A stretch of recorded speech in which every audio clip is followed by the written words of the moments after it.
That is nuts right there. What is that? That has to be a record for the most amount of ties. We will talk more about the ties, the wars, and level 17. Oh my gosh. In the video, I will see you guys there. Let's check it out. Hey guys, and we are going to go over some replays while we talk about 7 and some big news coming up somewhere in the video. You're going to want to watch and listen for it. I'll tell you the special moment. And we are obviously in the original Savage 7, the real Savage 7 clan, which was the clan that made the name for everything. And you can see from that war log, we have a lot of ties. Most of those ties are due to facing Town Hall 7 clans. Let's be honest, it's not very often a 7 clan loses to a 7 clan. However, it's happened. We have a few of those. I've made some videos of them over the years. We've also have clans that like to use bigger bases up top, and we generally stick to Town Hall 7s only. That's what we are, so that's what we be. And I'll tell you what, it is difficult sometimes to get draws. We've taken weeks, 2 weeks at a time to get one war locked. So, you know, a shout out to Skeet, who kind of got into a pretty cool little system on getting faster wars. Also to others like Mika and Jolo, you know, for being such generals with the war, making sure things are done, making sure people are doing their attacks. Kent and others for just so many people, especially over the years, right? I mean, this clan was started in 2014, so there is a lot of history here. We are going to talk about history, but not in this video. That's going to be coming up into something else. And most of you don't know, like I said, there's been a lot of changes with wars over the years. So we have faced clans at times. They used to be uneven. You almost never knew what you would get. We would face a lot of basically noob clans with just, you know, rushed bases or 9s and 10s up top. Really clans that, if they were fully active, always beat us. But if they weren't active, we'd get enough stars to pull out the win. And then the system kind of changed over the years, and it was really bad, I think, through maybe 18, 19, and then in 2020, it's gotten a little quicker. But hey, while I got you here, don't forget to click that subscribe button. I can only know how much you like it if you click the button. Oh, also a like would be like maybe handy there too. You know, in at Savage 8.9, by the way, shout out to 8.9. Looking beautiful. Basically, you see that if you're over 4,700, that is when you can think about coming to Knock. So basically, get yourself pushing. Got some guys over in Savage as well. Basically trying to get something started over there. And again, as always, it will be push orientated. So you might get in there right now at the 2,000 or less trophies, but be prepared because you might as well start pushing. Minimax Savage, as always, sitting at rest. And my favorite warlog, by the way, because at the warlog for 447 wins, yet the clan hasn't been to war. And our featured clan, and look at the world up top there, squeaking in just over top of me by 1 cup. Yeah, clan looking pretty good, and I mean, as you guys know, this really is the clan of the world records. There has been no other Town Hall 7 clan that basically got every single 1,000 and 10,000 mark all the way up from 20,000 through the 30,000s, 45,000s, up to 49,000 clan points. Always being fair and honest, doing it with Town Hall 7s, and leveling up honestly as well, not getting anything given to us, working our way through. Some of them times, man, them wars were painful. And shout out to Skeet. Skeet and I were partners in the Quazo Cup. I think that was the recent war. An awesome job by everybody. By the way, we just got our asses kicked, man. I don't know what the heck happened. So basically, if you go in them Town Hall 7 wars or 5 wars, I mean, if you're going to be able to 3-star all the time, that's great. But you got to work on speed. Speed was the killer of us. Seb was there. Myself was there. Renee was there, and another gentleman that Seb had from France, I think. And everybody did good. Everybody 3-starred. Just the other guys, like, just, man, they were like 1:10 or something for all their attack times, and ours were like, I think, 1:36. So Everybody showed up, everybody did the best they could, but yeah. And dropping my friend some gifts. Love you, Skeet. Ho ho ho, and Merry Christmas. Not really fair because I got to try this base many times, so let's just be honest. If I hadn't taken it, I probably would have failed on it. I almost failed on it as it was. It's pretty tight. And yeah, they're getting there. They're getting there. Okay, so I've been doing some thinking lately. I mean, I always had good ideas for YouTube channels. I'm such a procrastinator. I always have big ambitions, big goals. I think I have good ideas, and sometimes I cut way too short. And I've been thinking lately about doing a pod clash. So, you know what a podcast is. I mean, everybody knows what that is. So, I'm thinking about doing what? Weekly pod clash, a nightly pod clash. Hopefully at least once a week we could actually be interviewing other people from inside of Clash.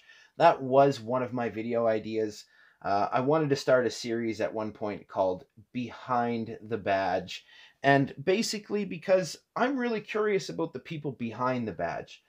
A lot of times, some people basically try and judge people by a game, by a position in the game, a status in the game, a league in the game.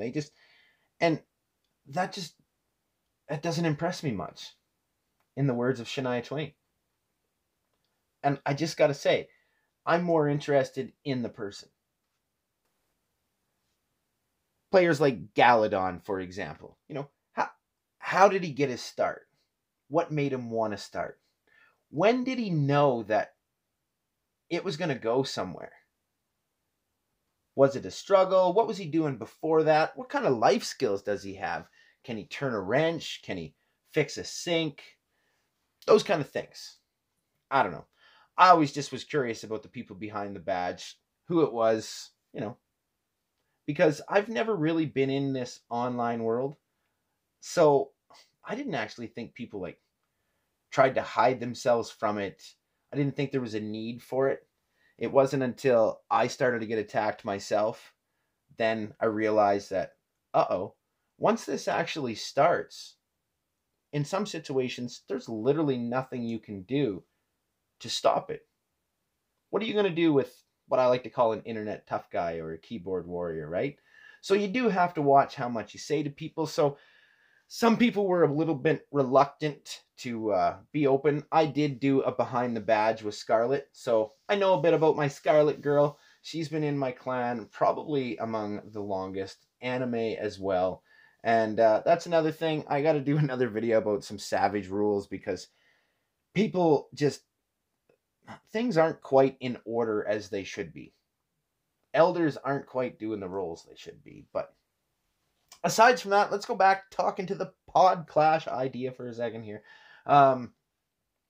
Yeah, so basically, once a week or every night for what? Like just as long as we can talk at a certain set amount of time. Maybe we try and stop. I don't know what we do. But like just talk about the things in Clash as well. Maybe random conversations, things that are in the news, different topics, different ideas, things like Bob Lazar. You can check out the Joe Rogan podcast. Shout out Bob Lazar. That was a pretty interesting story. I mean, I gotta admit, I was always on my fence a little bit, and I am very much a skeptic. But that story has definitely made me scratch my head. So I do like to talk. I like to be social. I always liked to engage with people and my fans. And I think a pod clash is kind of a neat idea. Something where, like I said, people can bring up topics, ideas. I don't know if I can ever get live. I'd like to. I just don't know that I got that kind of a setup. So I might have to just pre-record it. It would all be, of course, in real time, no editing. So it's as close to live as it gets, but just not live at the moment. It also gives players a chance to catch up on the history of Clash of Clans, the many changes that have been throughout it. What's been good? What's been bad? I mean, the best thing is you can't drop troops anymore. Let's just be honest. Anybody that knows from back in the day, oh my gosh, Supercell, did you take years way too long to do that one? But thank you for finally getting it done. Plus, as everybody knows, and I'm going to try and be a little less negative towards certain aspects. I was pretty negative towards Supercell at certain times over the years.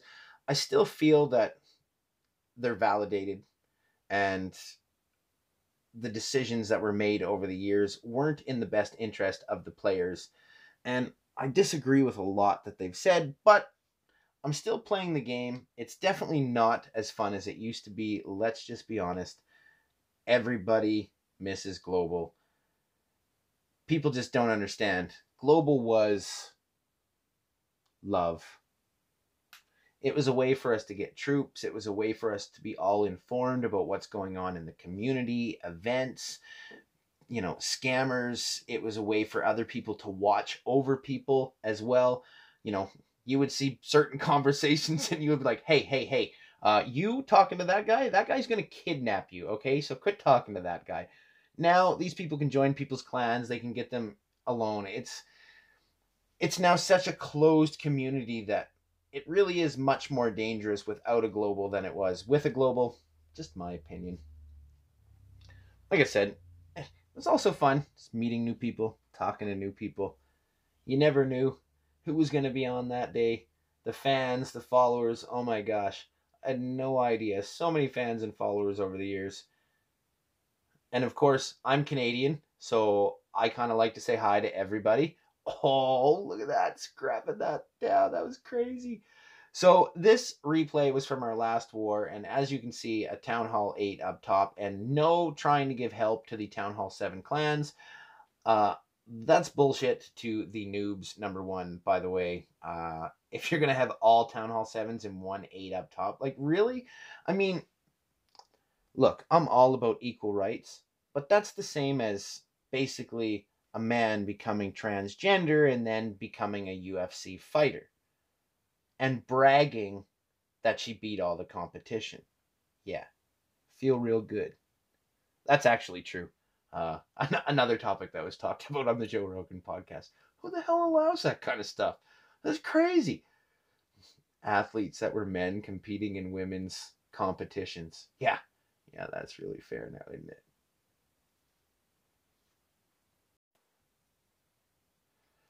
And this was just huge, obviously. We needed this 3-star in order to win that war. So big shout out to Guts having to show that. As well as we were basically down to 1 base left. And there was like an hour left in war. And the people that were supposed to have their attacks left weren't on.